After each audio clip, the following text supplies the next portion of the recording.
ओ भाई, तुम्हें क्या हुआ है जो तुम हमेशा किताबों में लगे रहते हो? आखिर क्या हुआ है? हमेशा पढ़ते रहते हो। कभी खेल लिया करो।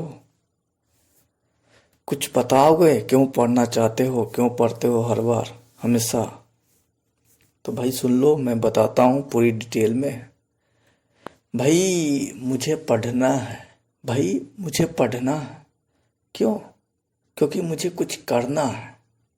भाई मुझे पढ़ना है। क्यों? क्योंकि मुझे कुछ करना है। अच्छा, क्या करेगा?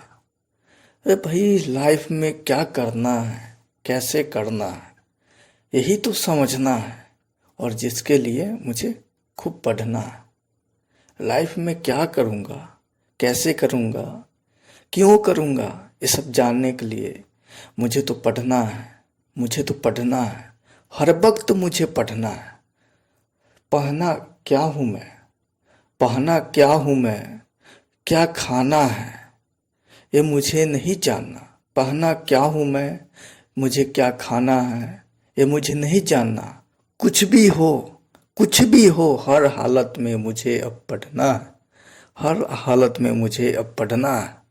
किताबें, एक बात कहना चाह रहा हूँ मैं। किताबें मुझे पुकारती हैं। किताबें मुझे पुकारती हैं। कहता है, कब तक पढ़ा रहूंगा ऐसा? किताबें मुझे पुकारती हैं और कहती हैं, कब तक पढ़ा रहूंगा ऐसा? कुछ कर तू वैसा, कुछ कर तू वैसा, याद करे दुनिया तुमको इन सबों के जैसा। इन सबों के जैसा यानी कि जितने भी महान व्यक्ति हैं, उन सबों के जैसा मुझे भी याद करें। ये ऐसा मुझे ये पढ़ा हुआ सारे किताब कहता है। कहता तुम्हारा काम नहीं है भागना। तुम्हारा काम नहीं है भागना, डरपोक कहीं का। अब तो तुझे पड़ेगा मुझको समझना। अब डरपोक कहीं का, अब तुझे पड़ेगा मुझको पढ़ना। बेकार की बातें छोड़, बेकार की बातें छोड़, अब लग जा ढेरों रात पढ़ना।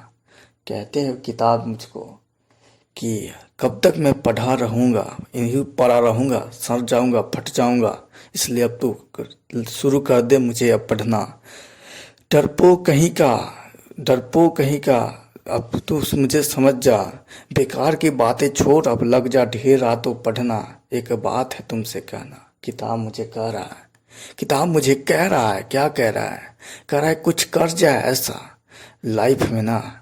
इस लाइफ में ना कुछ कर जाए ऐसा, क्योंकि एक ही लाइफ मिला हुआ है। इस लाइफ में कुछ कुछ कर जाए ऐसा, बनना चाहे दुनिया तुम्हारे जैसा। यानी कि दुनिया को एक ऐसे खूबसूरत पहचान सा मूर्त बना दूं, जैसे दुनिया मेरे जैसा बनना चाहे। ठीक है दोस्तों, तो ये मोटिवेशनल था, मेरे अंदर के कुछ थॉट था जो मुझे क्रिएट हुआ था, तो मैं इसको ऑडियो फॉर्म में इस पर बना दिया हूँ। ऐसे मोटिवेशनल टाइप का है। मोटिवेशनल के लिए ज़रूरी इसलिए है, देखिए मोटिवेशनल क्या कहूँ, अब पढ़ाई ज़रूरी है।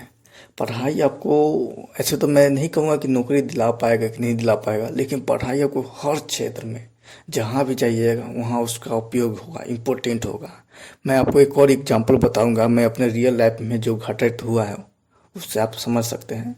जैसे मैं मोबाइल खरीदने गया हुआ था, तो मोबाइल की दुकान पे जो इंटरेस्ट लिखा हुआ था, जो ब्याज होता है ना, कि आप एक न्यू फ़ोन खरीदिएगा तो आपको पैसे ईएमआई इंस्टॉलमेंट करके देना होगा किस्त पे। तो उसमें जो इंटरेस्ट ब्याज लगता है, तो कुछ हुए 2% या 1.5% ऐसा लगा हुआ था। तो ऐसे तो उसमें पूछे कि हमने पूछे थे कि ये जो ब्याज ले रहे हैं वो पर ईयर है कि हाफ ईयर है कि मंथ मंथ का है। ऐसा क्यों? क्योंकि मैं इंटरेस्ट के बारे में मैं कंपटीशन में पढ़ा हूँ, ब्याज क्या किस भाव से चलता है, क्या इसका एसआई होता है, कंपाउंड इंटरेस्ट, सिंपल इंटरेस्ट, साधारण ब्याज, चक्रवृद्धि ब्याज, ये सब मुझे थोड़ा नॉलेज है, इस बारे में मैं पढ़ा हूँ। अगर मैं वही अनपढ़ होता तो मैं देख लेता कि भाई 1% ब्याज ले रहा है तो इससे खरीद लेता हूँ, और कोई दूसरा 2% देगा तो उससे मैं नहीं खरीदूंगा क्योंकि वो अधिक पड़ रहा है। लेकिन ये भी मिलाना होगा कि ये हाफ ईयर दे रहा है कि 1 ईयर दे रहा है, ये आपको लास्ट में थोड़ा बकवास टाइप का लगा है, लेकिन एग्जाम्पल जरूरी रहता है, तभी आपको रियलिटी पता चलेगा, फेस पता चलेगा, आपको समझ में आएगा। तो पढ़िए, बढ़िया से पढ़िए, जो भी लाइन में जुड़े हुए हैं उसी लाइन में पढ़िए, और सिलेबस के अकॉर्डिंग पढ़िएगा तो नौकरी फिक्स है, लग जा सकता है। एग्जामिनर के अनुसार पढ़िए, उसके क्वेश्चन के अनुसार उसका आंसर देने की कोशिश कीजिए, तो आपको नौकरी लग जाएगा, फिक्स लग जाएगा। ठीक है, तो इसे आप शेयर कर सकते हैं। धन्यवाद।